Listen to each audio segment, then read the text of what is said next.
Melissa. I'm grateful for that most cordial introduction. And thank you all for being here. And despite ESCOM's best efforts to prevent it and to deprive us of electricity, here we are. And I'm in the process of putting together my first collection. I don't know why it's taken me so many years to even think about it, but I'm trying to get the screen to be shared. Can you enable screen sharing, please, Melissa? Let me just do that quick, sorry. Thank you.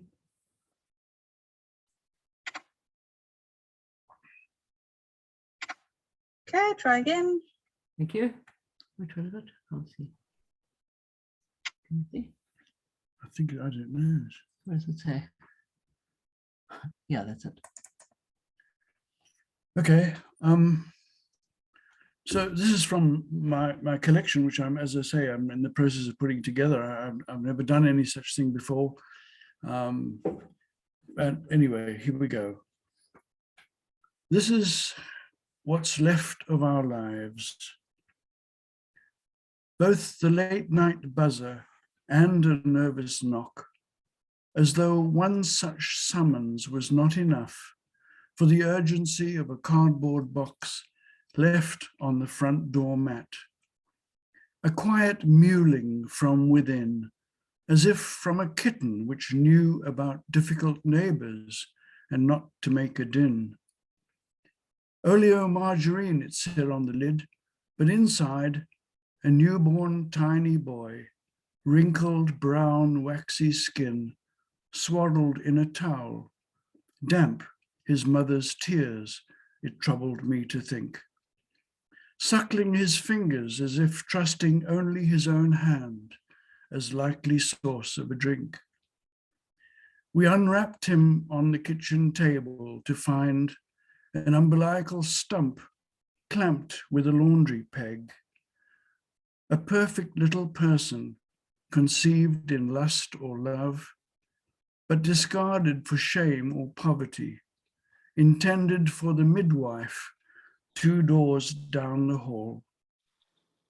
With a dash to the all-night pharmacy for a bottle, teats, milk formula for neonates.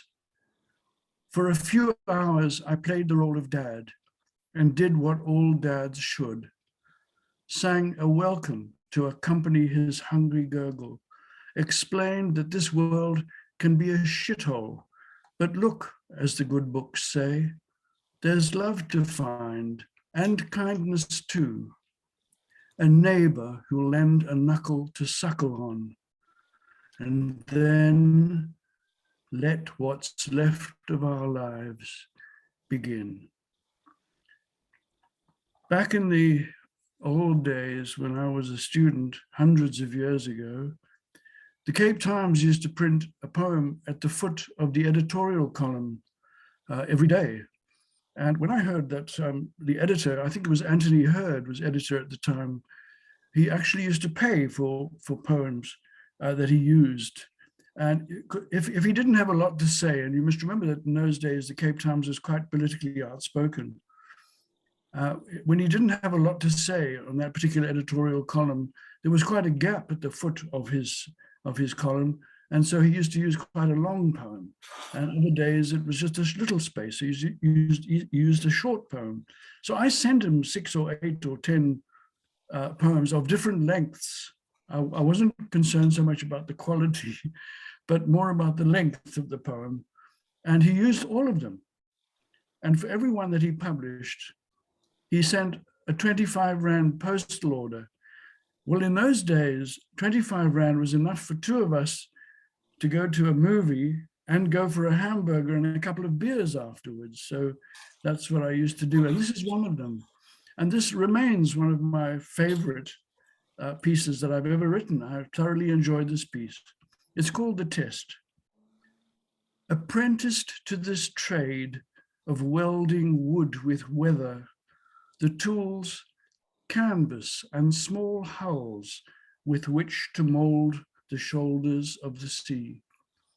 To drive before hard gusts and learn the tear of rope through hands, the grapple with chart and sail to tame those latitudes where gales prevail.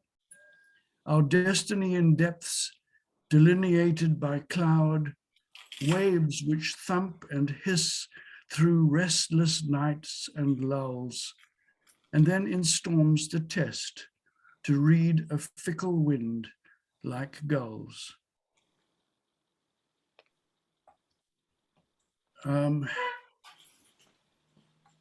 I think all of us who write will eventually address the subject of our parents, and I certainly tried to do that with this piece. I hope you don't mind. I do like to introduce my pieces, although someone once told me a long time ago that if you need to explain a poem, it means that the poem has failed. Here's my evening of failures. This is for my dad. It's called A Finite Quantum of Sadness.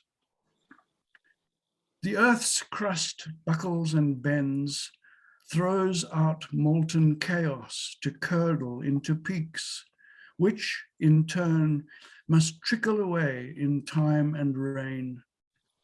Some things, though, seem to have no ends, no spoken benediction, and they're done. Only emotions remain, lining up to show their scars. My father went into the dark red cemetery earth on a clear September day, all those standing around wishing it were not so. Such wishing sinks, heavier than happiness, condensing underfoot like rusted graveyard soil. The minister's cassock swishes down the aisle, billowing dust motes in a slanting afternoon sun. Those we love and who love us don't leave in urns, but form clouds, just as powdered earth becomes sculpted clay, doing all they can to melt our sadness peaks away.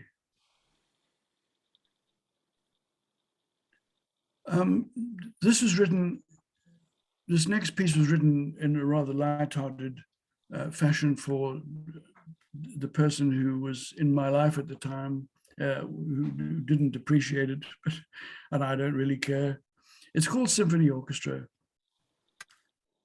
At first, the resemblance is to a multi-limbed stick insect, startled when opening the big oak doors of the city hall, as though a kitchen cupboard, as you're looking for the tin of hot chocolate after the news.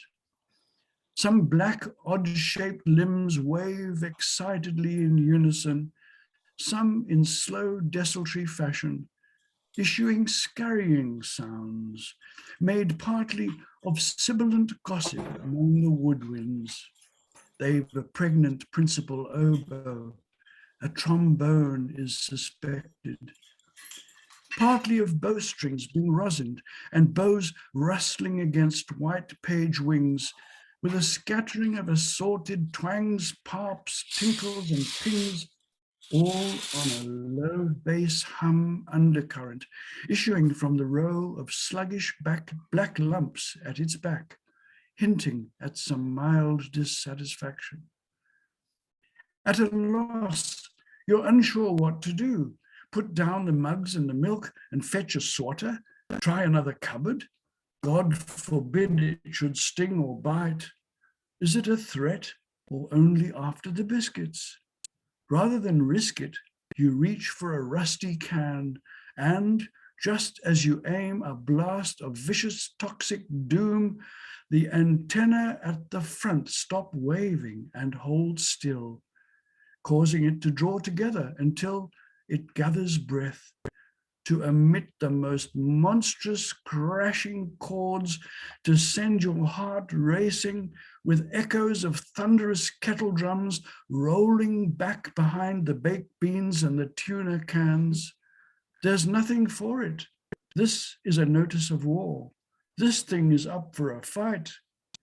The timpani and the martial horns alone could easily cause an insurrection among sardines. So you look for a glass and a piece of card to trap it against the wall, throw it outdoors.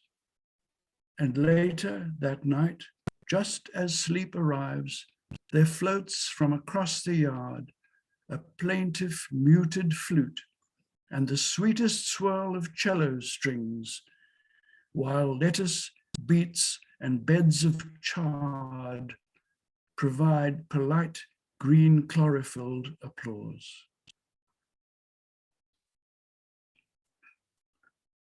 You might not know that if you do happen to do yourself in and you end up at the Salt River Mortuary, one of the first things that they have to decide is this a homicide or did you do it yourself? Is this a suicide? And one of the things that helps the authorities who are chosen on the basis of their very low IQs, one of the things that helps them to do this is if there's a suicide note, but it has to be appropriate to the deceased person. I mean, there's no point in somebody who's barely literate writing a suicide note that looks rather Shakespearean, and vice versa. So when in the throes of the depths of depression some years ago, I thought, what would identify me as me? It would prevent the need for a post-mortem. And I didn't fancy being ripped apart, ripped open, even after I had left the planet. So this is my suicide note. I'm here with me, just us two, and that's far too many. I've said all I have to say among the cotton wool excuses. I was taught at times like these to pray as though my life depended, as it does, and I do so now, though no one has much use for someone so absorbed in wanting so hard for matters to be fixed, made right. Nights when this guy weeps, breaks things with such ease, yet cannot put them back together. I'd ask for help, but I'm only here with him, and having collated his many mistakes, now must fix the company he keeps. This is my send-up of a Robert Frost poem, probably Robert Frost's most famous poem. Wendy's seen this before. I was a great fan of Robert Frost ever since I was a youngster, and I heard him read at President Kennedy's inauguration, and I was absolutely struck by the piece that he read then and became an absolute fan. And this is, I think, his most famous poem, which I have, I do apologize to Robert Frost for using it thus. Stopping for wood one freezing evening. Whose wood this is, I thought I knew. This is his tin shack, painted blue. He has a bicycle, his own outhouse round the back, so it's clear he lacks for nothing. He could spare a few firewood sticks, but there's no predicting how these things go. Perhaps his fire too is down to just a glow and nothing edible on his table. His little junkyard cart is bare, his skinny horse just standing there, stooped and shivering as this bitter wind gets worse. One small bag of oats around its forlorn snout. Which of us needs this most? There's not much between this beast and I, but starving penury. My neighbor has wood aplenty though, a cord's worth at least. I'll take it and the grain and ask the Lord that if I'm caught, I'll earn only hot curses on this, the coldest night of a long and hungry year.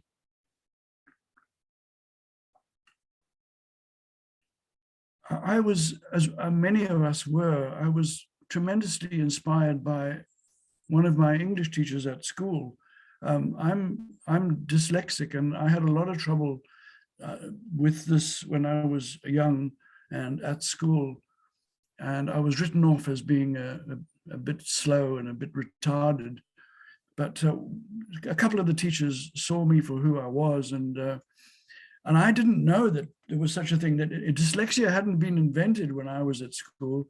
And it took a little while for me to realize that not everybody was like this, that not everybody had trouble reading and had trouble identifying words.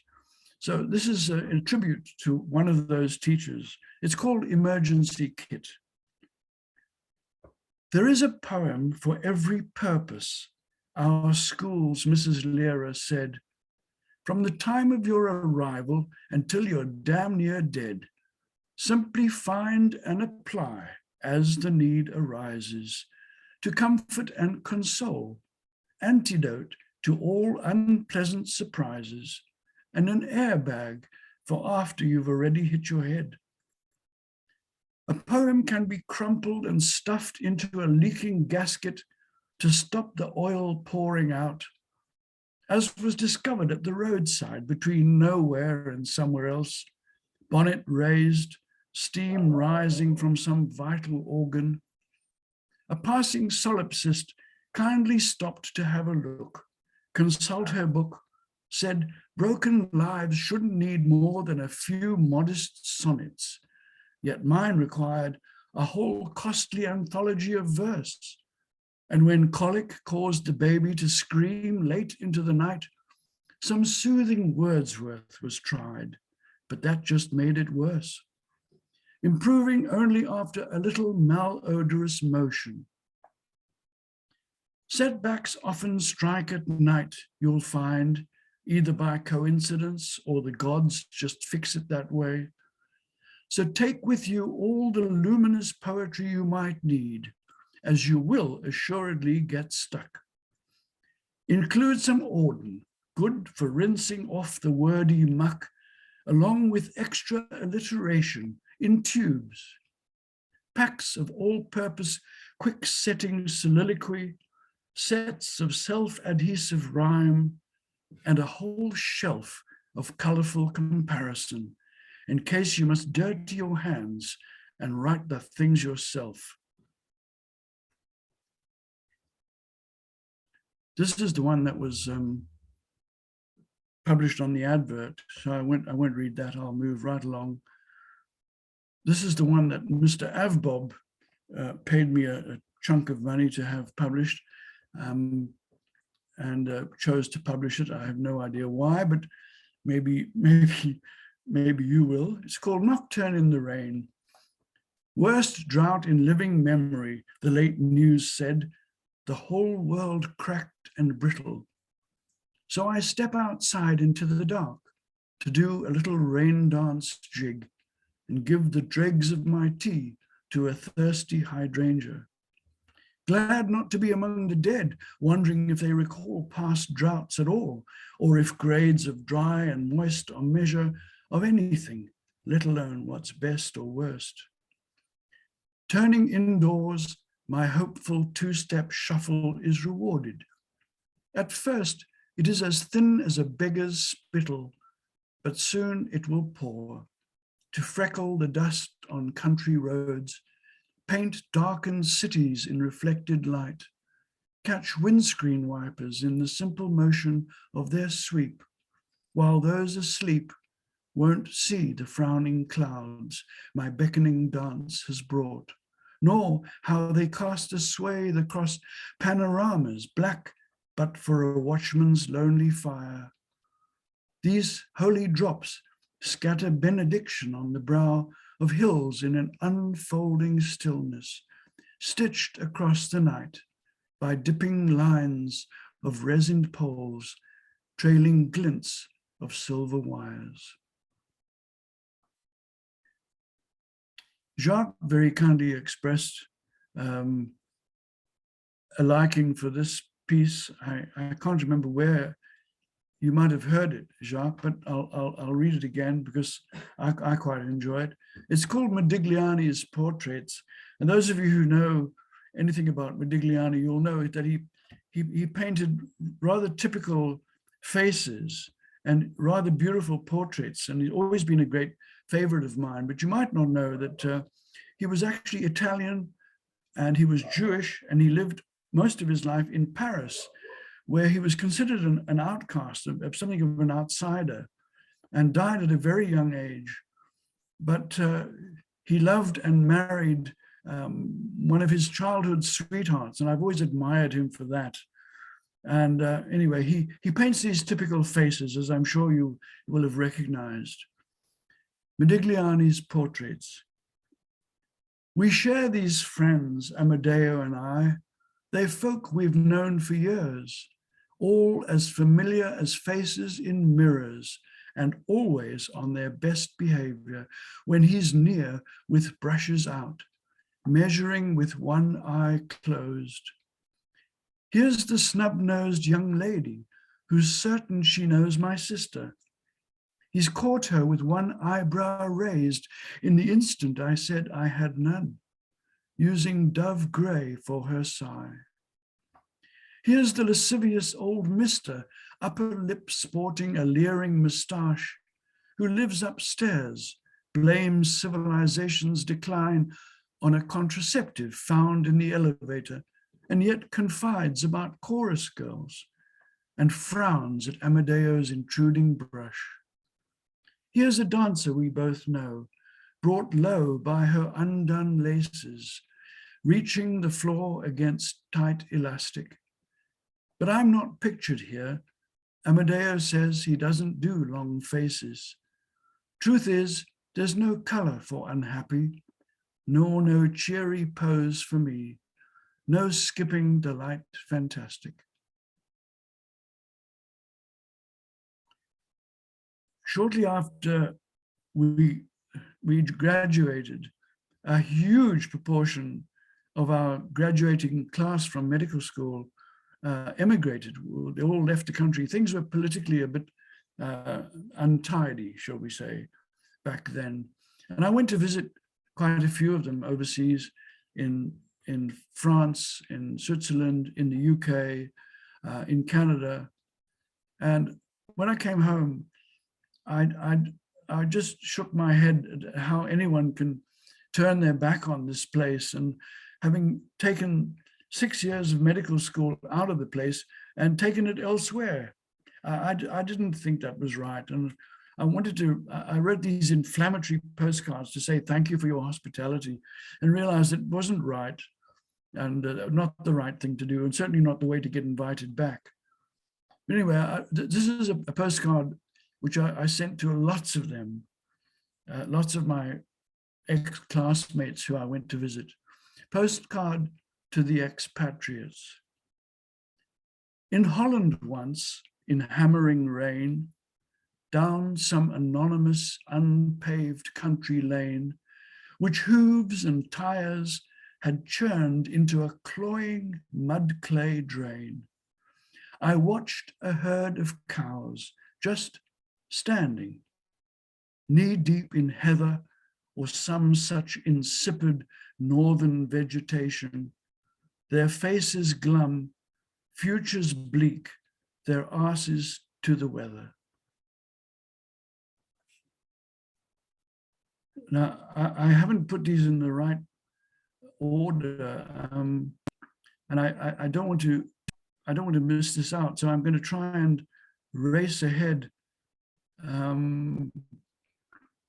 through a few of these others. This is another one from the Cape Times, which I also enjoy. I quite like these things because they gave me the first experience of how a piece of writing can actually just fall on the page entirely by itself. All you have to do is hold the pen and make sure the piece of paper is blank, and this is what appeared. But this was also in the Cape Times. I suspect that the editor thought this had a political significance to it, and it doesn't, as you will see. It's called Government Time. I think anybody who mentioned the government was automatically assumed that they were criticizing. Government Time. How slow we move on government time, ticking off our days by the City Hall clock, which winds itself in magic ways and takes the place of astrolabes, sundials, and the crowning crow of some nimble, well-groomed farmyard cock. We count our rhythm on standard time and spend our lives, or so it seems, in symphonies of sleep and food, distressed if schedules alter greatly from what a wristward glance predicts, always grateful for what Greenwich means. But there's there's one piece that I'm particularly looking for because it's written to you, Jacques. It's written as a tribute to you. So I'm hoping to be able to find it, but I'll read this one first. This one comes from a mission hospital in northern KwaZulu-Natal, where I worked a long time ago. And the memories of the place stay with me to this day. Most wonderful place.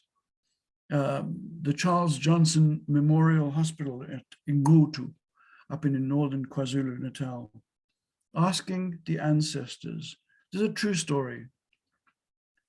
An old Zulu soul, he's 90 if a day. His hair a halo of grizzled gray, exactly as classical painters portray sagacity in older angels. His seated back is as straight as good manners, a walking stick between his knees. We smile and nod as sentries would, as though guarding this hospital corridor, our Appian way to Rome. Night brings buzzing neon lights, cues of the distressed and hurt. Infants with sharp-edged cries, sad boys behind bandaged eyes, all keep me here till late, grateful to be busy, numbed against my great fear that she'll be gone when I get home. Her goodbye would bring more pain than I can bear. On the exit stairs, I pause to summon Keys and find him standing there. Umnumzan, he says, stepping close, stick over his forearm, palms together. May I speak, he asks. I take his hands. Please do, Ubabawam, my father. You are clearly troubled, my son, if I make so bold to say. You stay the pain of many, yet have caused hurt too, perhaps with careless words. Ask the ancestors to help make this right. And all the way back that night, as fast as I dare on dark dirt roads, I do exactly that. And in billowing dust and a puddle of yellow front door light, she's there, smiling forgiveness with her eyes as every moth in KwaZulu spirals in to tangle with her hair. This is the poem that the Red Wheelbarrow folks saw fit to give me a prize for. I was singularly honored, I must say. I wonder if I should read it or I should skip ahead, having mentioned the poem that I wrote for Jacques. I think I'll do that. I'll come back to some of these. This is called Braille for the Sighted. It's not about you, Jacques, but it's certainly in tribute to you. Braille for the Sighted. Under gifted fingertips, such tiny hemispherical paper pips sing those texts embossed on pages, blips so articulate they barely cast a shadow. All the soft curlicues of tongues in Eastern arabesques, the gutturals that fall from Nordic lips, all voices may be seen this way, which surely qualifies those who read meaning in books of these gathered small impressions to trim our lexicons, purge vocabularies of words that mean only to cut and hurt, wage war and maim. Keep those found worthy by their touch. As I find you, in the dark, my love, when in need of the comfort of the shape of you, your hair, your skin, when times are bleak. It is the thesaurus of you resting near that speaks and shares what matters, shredding pages where old pain has coalesced. And if in doubt which words may best spell out our lives, let them keep only those made of the tiny dots that you and I know we would not wish nor dare to go without.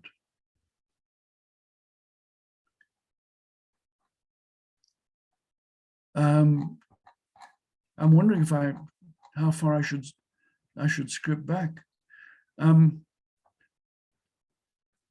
Here's a fairly new piece called The Geography of You and I. This globe would show a whole new continent had we two explorers met back when young, I with a persistently firm promontory, and you a tropical delta, lush and readily wet. We'd have loved on the old green carpet in the house on that cheerfully decrepit student street. We'd have made an entirely new geography of our lives, one without regret, where children as yet unborn, later made with others, would play and learn kindly lessons from one who wanted so much to be their father and wanted you to be their thousand mothers.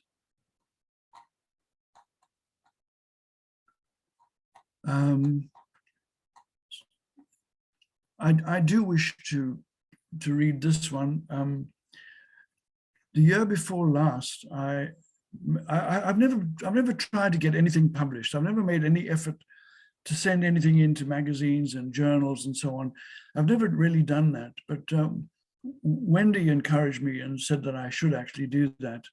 And when I made some inquiries about who should I send these things to, one of the journals responded that they only publish poems written by subscribers.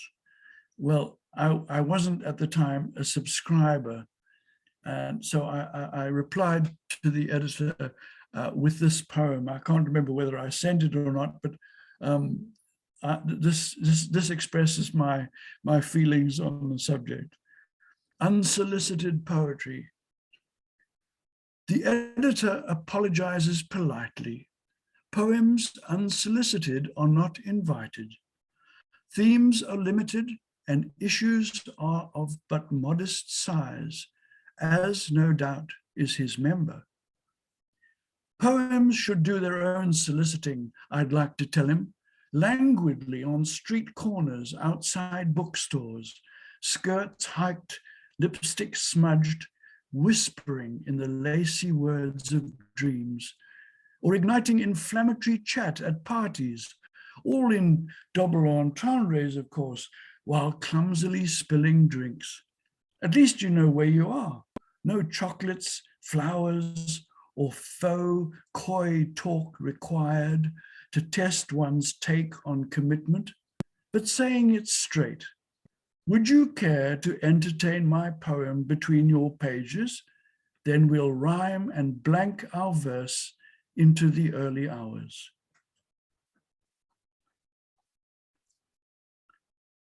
This is for Dawn, written just a few days ago. Persimmons. It's the first time I've ever had persimmons as a fruit. I didn't know what they were. I'd heard them called Sharon fruit or some other damn thing, something apples, but I'd never tried them. And Dawn gave me some persimmon to taste just a few days ago. Your kiss goodbye before heading to work, and I, to the chores of my day, stayed on my mouth, tasting of persimmons. All through the laundry and taking the garbage out, it is how a ticket to happiness should taste, if held between one's lips a moment, to free both hands, to search one's pockets for something irrelevant.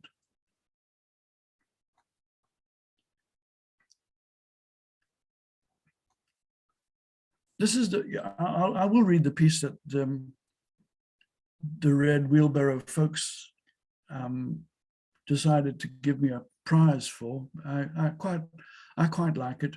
It's called Organ of Remorse. Yesterday, I drowned a rat, or rather failed to rescue it from the rain barrel, when that is the singular thing it needed. Had it been a mouse, say, or a shrew, a vole, or a seriously misdirected mole, any rodent cousin with anxious paws, like a little brown widow who'd lost her handbag, fine. Then I'd not have hesitated to offer it a twig. But not a damn big rat. There I draw the line. In school biology, we'd opened one with a scalpel, and I looked among the damp, glistening coils for some part of it to blame, for the great plagues, for the pestering of flesh from corpses in wars, the scaly tail looking like the pickpocket implement of someone who rigs races, sells stolen cars, takes good watches off drunks in bars, and then puzzle all night about which part of me harbored such callousness. Had places been reversed, my thin-toed feet scrambling useless on a course of sinking leaves, would any rat have cared to look in me for an organ of remorse? 40 minutes. Hmm? 40 minutes. Pardon? 40 minutes. Oh, that's, I'm sorry that, I'm sorry, I've just been told that's 40 minutes. I really didn't mean to go on so long. I'm so sorry. So I'll end there, but thank you very much for listening, and thank you for your company. Very much appreciated. I I can't see you yet, and you're not visible. There's just his words on the screen. Stop sharing at the top of the screen. Ian, can you hear me? Indeed. Let me see.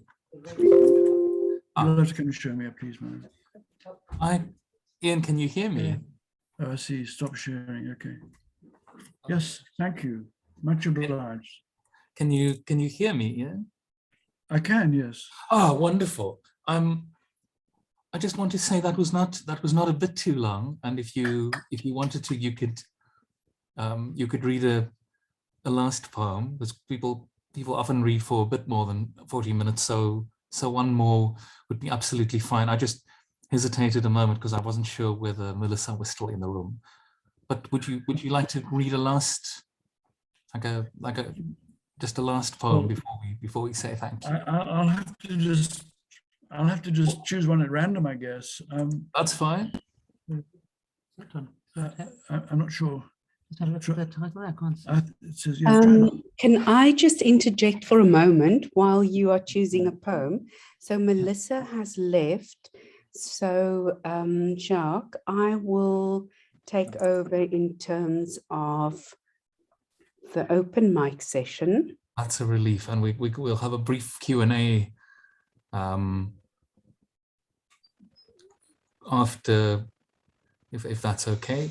After Ian has read the last poem. No, by all means, you're welcome. I have no idea what you might want to know, but we'll see. You're welcome to ask. We'll see.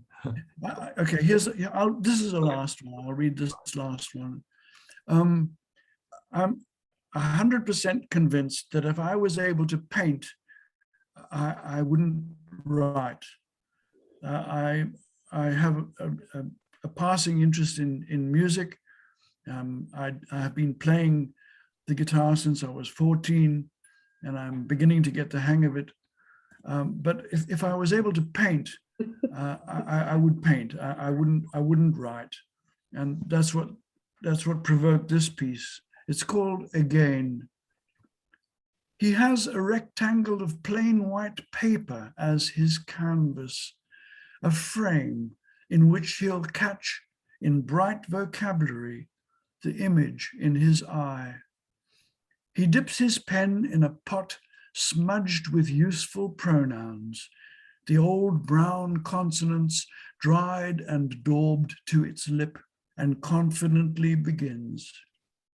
First, a splash of vivid crimson allegory, and then a trickle of allusion, followed languidly by outlines of metaphors, tan speckled, warm as eggs new laid by quietly murmuring hens.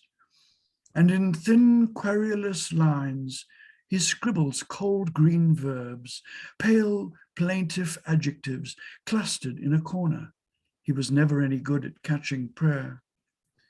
Tentatively, he adds a blush of pastel affection, and the thing is almost done. But for the peck of a black amen, and, stepping back, flicks it with a final blue expletive on seeing he's written himself again. Thank you very much. It's lovely. It's been such a great pleasure. I've been speaking for myself. I've heard you read sort of 2 poems and then another 2 at Off the Wall back in the day, and I think at the Wheelbarrow, but never a whole accumulation like this. It's been absolutely stunning. I don't know how many people are left in the room. Can you please unmute and give Ian a big round of applause? God, the window's not open when you've got your... All right.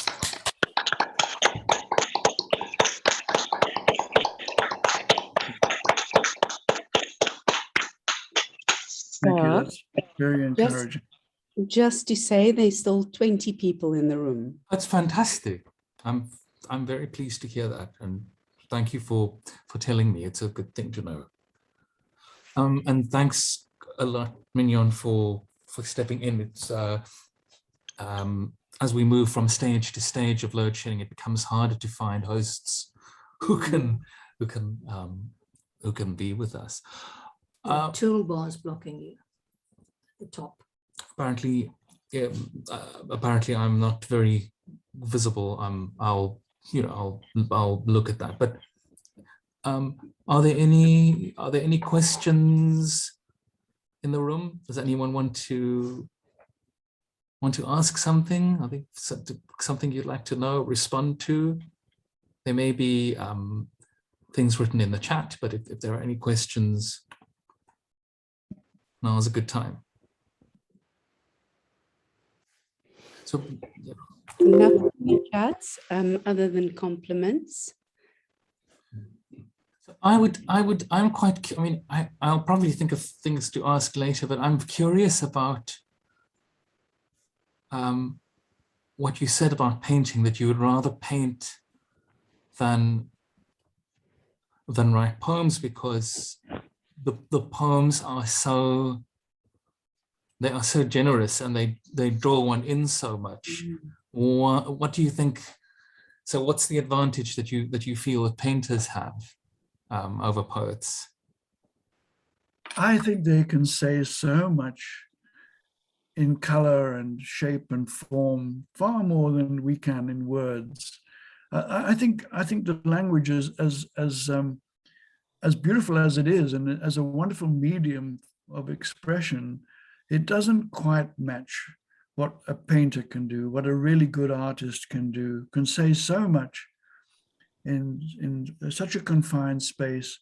And it can say so much to so many people. It can mean so many different things. Whereas words, as you know, tend to have a limited meaning, and you can't easily stretch them too much, I don't think.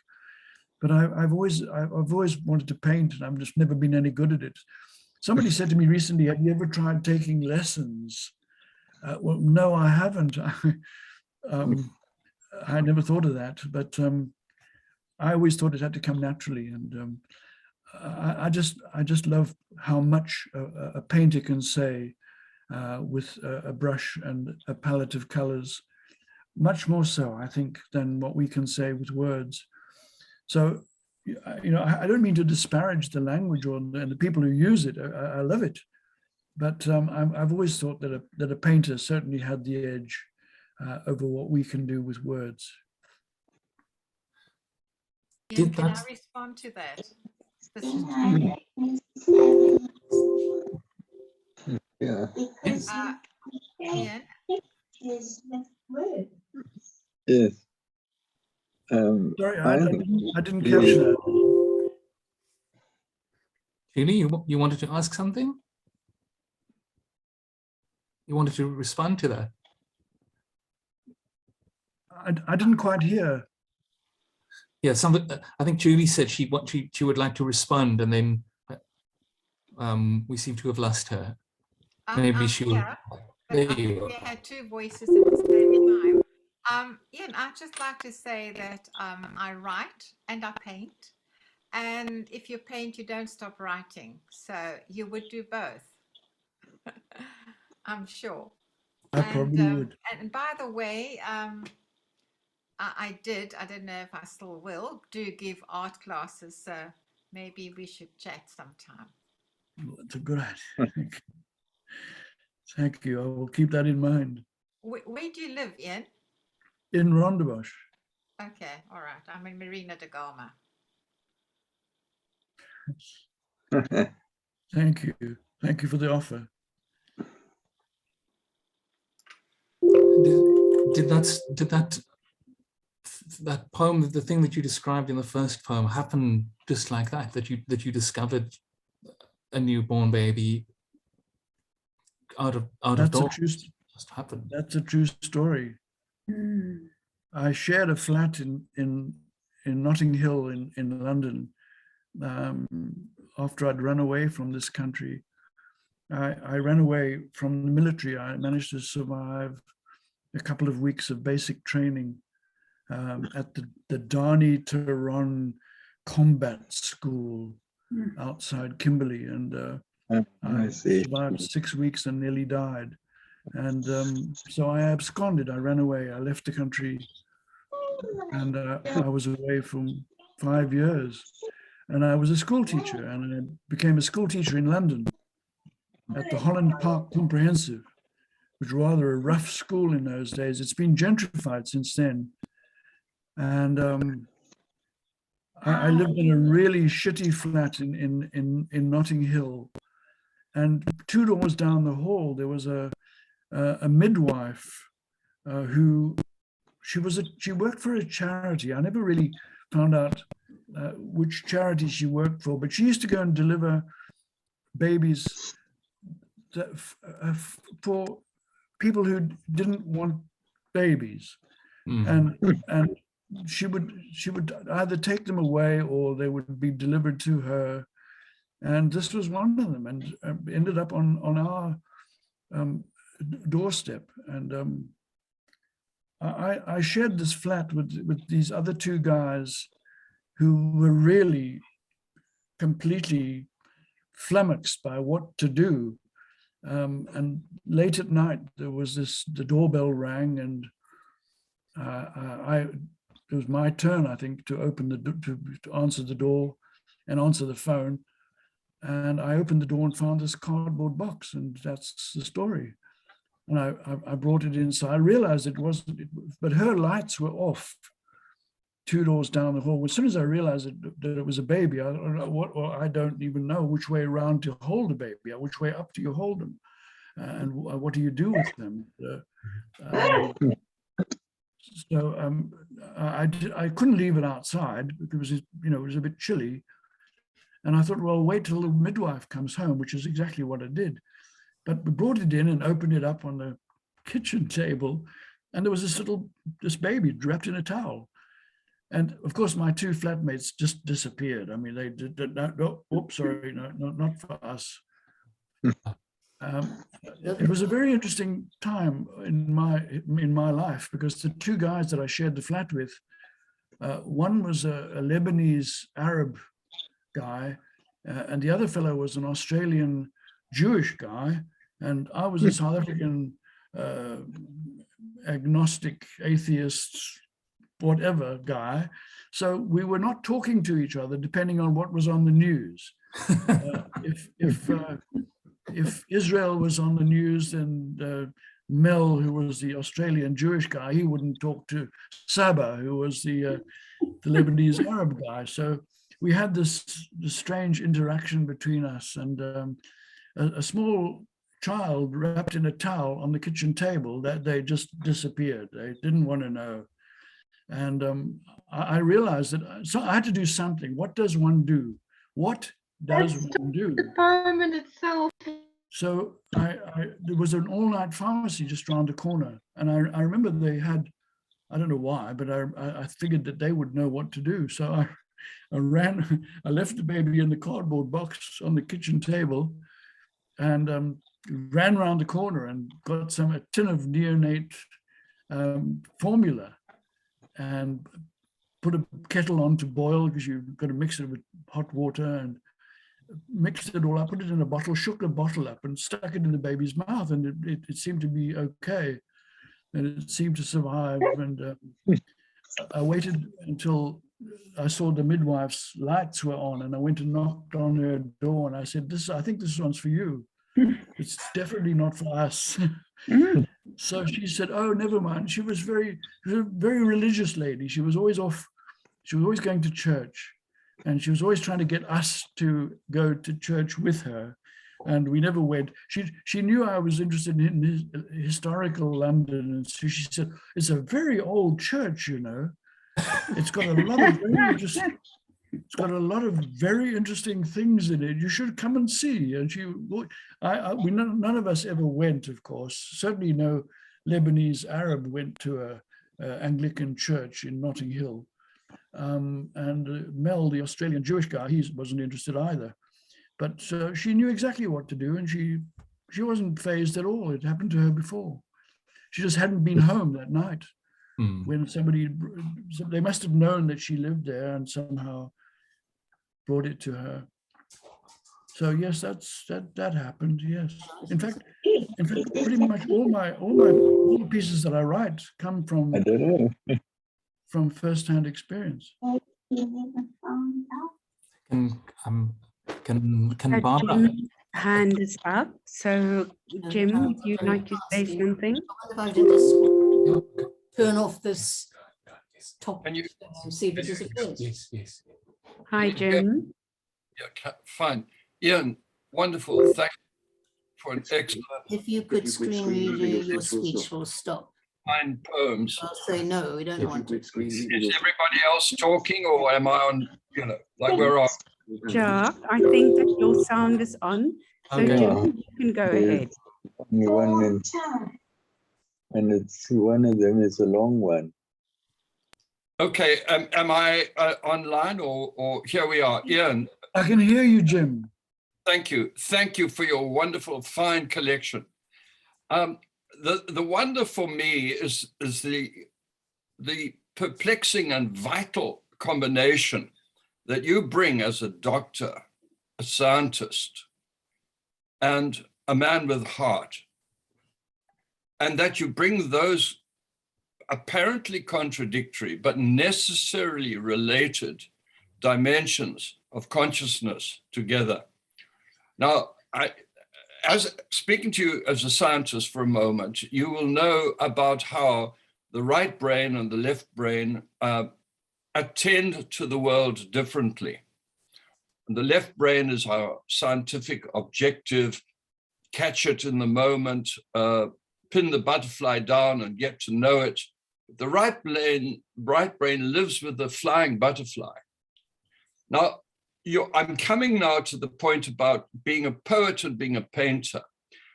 The brain, as it deals with language, is very complicated because both the right brain and the left brain are involved.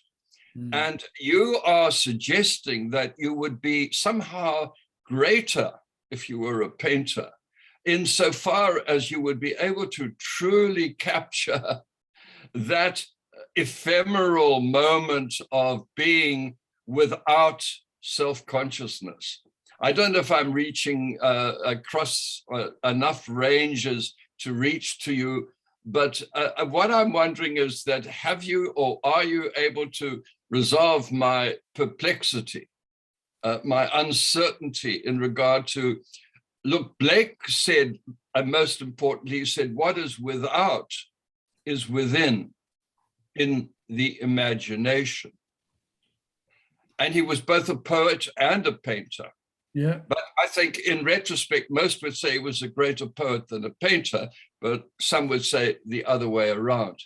So it can be done. But anyway, I've wandered off track, but I'm trying to keep us back to that combination of the two things that you said, the provocative notion that you feel, oh dear, I wish I could have been a painter. And I ended up, oh, sadly, just a poet. Thank you, Ian. Thank you, Jim. I appreciate that. I don't think there is a response to that, but I mean, as you've already used Blake as an example, there are many, many others who would agree, who would say that they would prefer to be one or the other. I mean, I've known a number of people whose paintings I've very much admired, who would very much like to write. And vice versa, and I'm one of the versa. I'm most curious about. I'm incredibly curious. One of the most fascinating things for me is where these poems come from. Not just mine, but other people's. Where do they appear from? How do they just appear in one's consciousness? Yeah. And similarly for an artist, do they have a clear picture in their mind of how they would like this image to appear on the canvas? I find that absolutely fascinating. And I think the process must be similar. And I frequently see images that I would love to be able to capture on canvas or on paper. If I could just come in there briefly, Ian, when you have the open blank page and when you have the open blank canvas, you can only find the image that you seek. It's not fixed before and you're going to put it down. You're searching for that image. You know it's somewhere. It's saying, I'm shouting at you, I'm calling at you, I'm begging you, you've got to bring it out. And so out on the open page, out on the open canvas, it's just that the one reaches communication more exactly. A word is different from a color and a stroke on a page.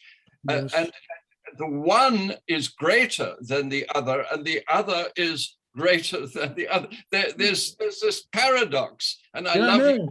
I love you, and thank you for bringing you to us. I won't say any more, but thank you. I'm grateful, Jim. Thank you too, and thank you, Philolani. I appreciate your comment. If you have got a hand up. I don't know anymore. Can you hear me? Ask him. Is there anyone else who would like to ask a question? I think Barbara has a question. Can you hear me? Barbara, we can hear you. Yes. Ian, I'm going to lower the tone. This is Barbara, Jacques' wife. Yes. I've done painting and sculpting and poetry and writing, and I can't give you any erudite answer, but I just love that you noticed the clothes peg. Thank you very much. I loved your reading. I'm grateful. The clothes peg on the umbilical cord. Right. Thank Yes. you. I think that's Thank you. part of the painting.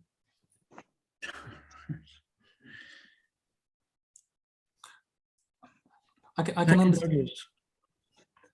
Douglas. I can understand that you love Frost because he writes about experience rather than about books. And I think that is true for your poems. They're about experience. They're about things that happen and how they move you. Are there other poets like that who particularly move you or moved you when you were starting out or nowadays? I've often been asked that, Jacques, who do I particularly like? Whose writing do I particularly like? top of my list, easily, by far, is Seamus Heaney. I've always thought of his economical use of the language and the most wonderful images that he distills out of his observations. And I've always been tremendously moved by him. I've always liked Auden. I've always been a great W.H. Auden fan. Not all of his work. I don't even understand a big chunk of his work. And but I've always had an enormous admiration for the man, and I've always loved his material. I've not heard him read. Pablo Neruda, I heard read a couple of times in Spanish with a translator, and once at the Royal Festival Hall, his reading was interrupted by political activists who said that he wasn't being vociferous enough against the government, and his response, this quiet, gentle, carefully measured response in Spanish, which I don't speak, but it was translated, and that really meant a hell of a lot to me. I was so moved by that. But very few writers can bring me to tears like Seamus Heaney. And there are lots of others. I'm going to end this conversation and I'm going to suddenly think of about 600 others that I should have mentioned and forgot to do so. You brought me there tonight, so that's something. Thank you, Jacques. Absolutely lovely. Good night, Douglas. Thank you for coming along.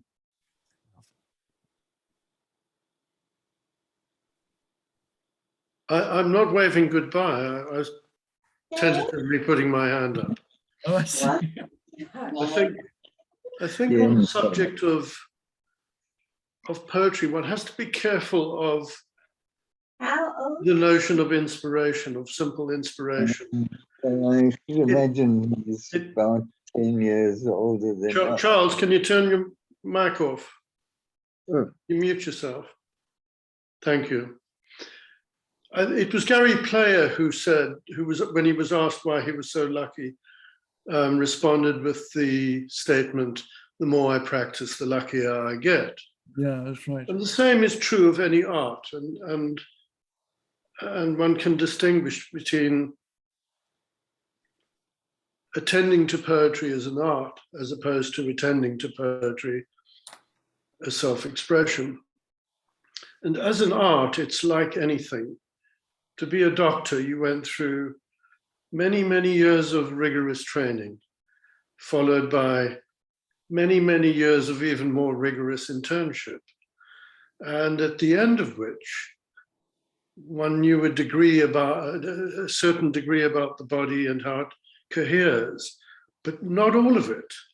And it takes decades to become a skilled doctor. And I think the same is true of art. It takes decades of practice, rehearsal, of studying the tradition, looking into the different techniques that have been developed through time, what the great writers have achieved to become a skilled writer. Yes, that is true. The other comment I was going to make was a little reference to Heaney when he was asked, when he was in a conversation about how difficult, he was asked about making a living as a writer, and his comment was, even I, this was after he'd won the Nobel, even I have to have a job, I teach. Yeah. One of my happiest memories of living and working in London was when I went back, as I've done many, many times for family reasons, and worked in emergency units in a number of the London hospitals. But I remember once catching the bus home, and I used to enjoy sitting upstairs in the double-decker bus, right at the very front, on the right-hand side, directly above the driver. You could actually pretend that you were driving, and through the London traffic, which is impossible. But I remember being on the bus one evening on the way home, tired and stressed and covered with poo and pee and whatever, and just wanted to get home. And the bus stopped in, I can't remember where it was, a pub called the Dublin Arms. And it was a huge crowd outside the pub. They were blocking the road. I mean, the bus couldn't get through, the other cars couldn't get through. And I asked somebody sitting on the bus, what's happening here? It looks like a riot. And they said, oh, they had no idea. So I thought, well, I'll get off the bus and go and find out. I mean, it's a pub, I'll go and have a beer. So I got off the bus and went into this pub, found my way through the crowd. And eventually I asked somebody, what is this crowd all about? Why are all these people gathering here? It was incredibly jovial and incredibly good mood. There was no aggression. There wasn't anybody fighting. And they said, Seamus Heaney has just won the Nobel Prize for Literature. And the place was in an uproar. I mean, they were celebrating like you will not believe. And I thought, why does this not happen in Cape Town? Why is this not, do we not have something similar in South Africa? And it's one of the most pleasant evenings I have ever had in my whole life. On the evening that in 1996, I think it was, when Seamus Heaney won the Nobel Prize for Literature. And it was hilarious. It was the most wonderful evening. People were standing on tables and reading his stuff. And where else in the world does that happen? Apart from, of course, in Dublin.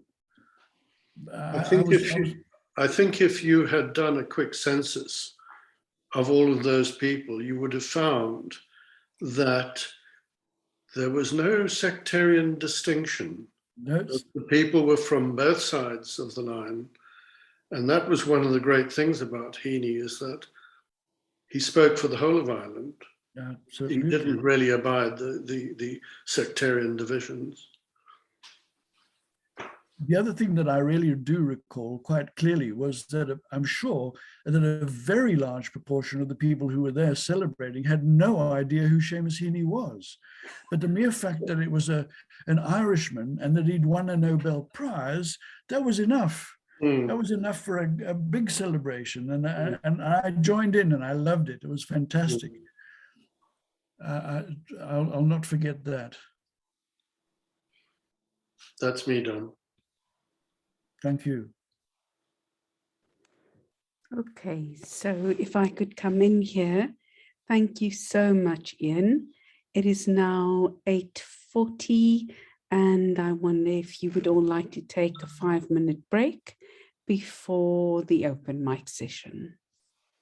May I just say thank you again to all of you. It has been very good to have your company, and I'm very honored to have you listen to my pieces. I'm sorry if I talk too much, and I didn't mean to take up so much time, but again, thank you. I really am honored and flattered. It was absolutely beautiful, and we hope you can join us for the second half. And I'm going to go and have some supper now, if you Okay. don't mind. But thank you again. yeah.